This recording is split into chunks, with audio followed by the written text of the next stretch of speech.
नमस्कार दोस्तों, हमारे संस्कार चैनल में आपका बहुत बहुत स्वागत है। आज हम आपके लिए माता अन्नपूर्णा की कथा लेकर आए हैं। माता अन्नपूर्णा का 21 दिवसीय यह व्रत अत्यंत चमत्कारी फल देने वाला है। यह व्रत अगहन मार्गशीर्ष मास में शुक्ल पक्ष की प्रतिपदा से शुरू होकर 21 दिनों तक किया जाता है। इस व्रत में अगर व्रत ना कर सकें तो कोई बात नहीं, एक समय भोजन करके भी व्रत का पालन किया जा सकता है। इस व्रत में सुबह घी का दीपक जलाकर माता अन्नपूर्णा की कथा पढ़ें और भोग लगाएं।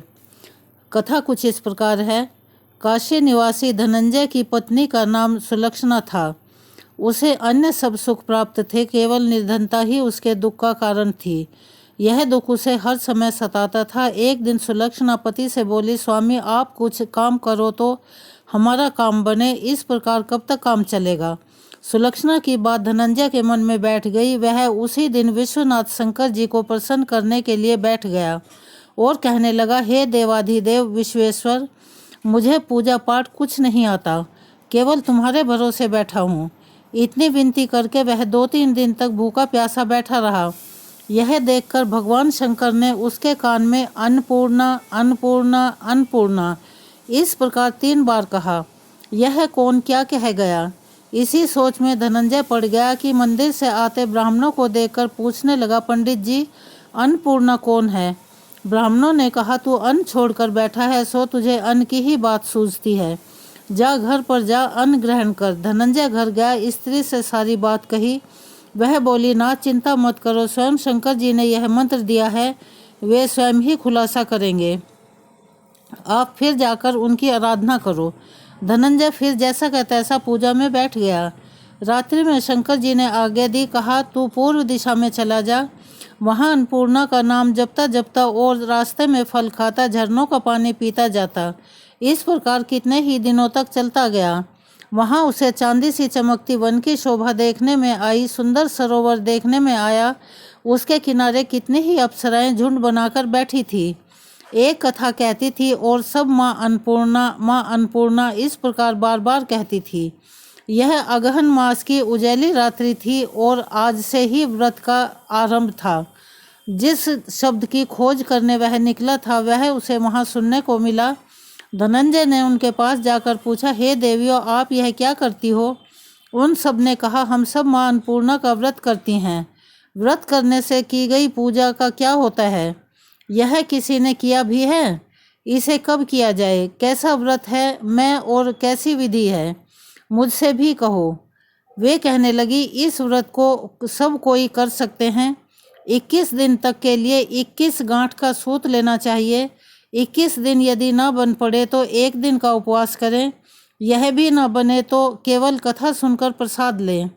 निराहार रहकर कथा कहें। कथा सुनने वाला कोई ना मिले तो पीपल के पत्तों को रखकर सुपारी या ग्वार पाठा घृत कुमारी वृक्ष को सामने कर, दीपक को साक्षी कर, सूर्य, गाय, तुलसी या महादेव को बिना कथा सुनाए मुख में दाना ना डालें। यदि भूल से कुछ पड़ जाए तो 1 दिवस फिर उपवास करें। व्रत के दिन क्रोध ना करें और झूठ ना बोलें। धनंजय बोला, इस व्रत के करने से क्या होगा। वे कहने लगी, इसके करने से अंधों को नेत्र मिले, लूलों को हाथ मिले, निर्धन के घर धन आए, बांझी को संतान मिले, मूर्ख को विद्या आए। जो जिस कामना से व्रत करे माँ उसकी इच्छा पूरी करती है। वह कहने लगा, बहनों मेरे भी धन नहीं है, विद्या नहीं है, कुछ भी तो नहीं है, मैं दुखिया ब्राह्मण हूँ, मुझे इस व्रत का सूत दोगी। हाँ भाई, तेरा कल्याण हो, तुझे देंगी, ले इस व्रत का मंगल सूत ले। धनंजय ने व्रत किया। व्रत पूरा हुआ तभी सरोवर में से 21 खंड की सुवर्ण सीढ़ी हीरा मोती जड़ी हुई प्रकट हुई। धनंजय जय अन्नपूर्णा अन्नपूर्णा कहता जाता था। इस प्रकार कितनी ही सीढ़ियां उतर गया तो क्या देखता है कि करोड़ों सूर्य से प्रकाशमान अन्नपूर्णा का मंदिर है। उसके सामने स्वर्ण सिंहासन पर माँ अन्नपूर्णा विराजमान है। सामने भिक्षा हेतु शंकर भगवान खड़े हैं। देवांगनाएं चमर डुलाती हैं। कितने ही हथियार बांधे पहरा देती हैं। धनंजय दौड़कर जगदम्बा के चरणों में गिर गया। देवी उसके मन का क्लेश जान गई। धनंजय कहने लगा, माता आप तो अंतर्यामी हो, आपको अपनी दशा क्या बताऊं। माता बोली, मेरा व्रत किया है, जा संसार में तेरा सत्कार होगा। माता ने धनंजय की जिह्वा पर बीज मंत्र लिख दिया। अब तो उसके रोम रोम में विद्या प्रकट हो गई। इतने में क्या देखता है कि वह काशी विश्वनाथ के मंदिर में खड़ा है। माँ का वरदान ले धनंजय घर आया, सुलक्षणा से सब बात कही। माता जी की कृपा से उसके घर में संपत्ति उमड़ने लगी। छोटा सा घर बहुत बड़ा गिना जाने लगा। जैसे शहद के छत्ते में मक्खियाँ जमा होती हैं, उसी प्रकार अनेक सगे संबंधी आकर उसकी बड़ाई करने लगे। कहने लगे, इतना धन और इतना बड़ा घर, सुंदर संतान नहीं तो इस कमाई का कौन भोग करेगा। सुलक्षणा से संतान नहीं है, इसीलिए तुम दूसरा करो। इस प्रकार दिन बीतते गए। अनिच्छा होते हुए भी धनंजय को दूसरा विवाह करना पड़ा और सती सुलक्षणा को शोक का दुख उठाना पड़ा। इस प्रकार दिन बीतते गए। फिर अगहन मास आया।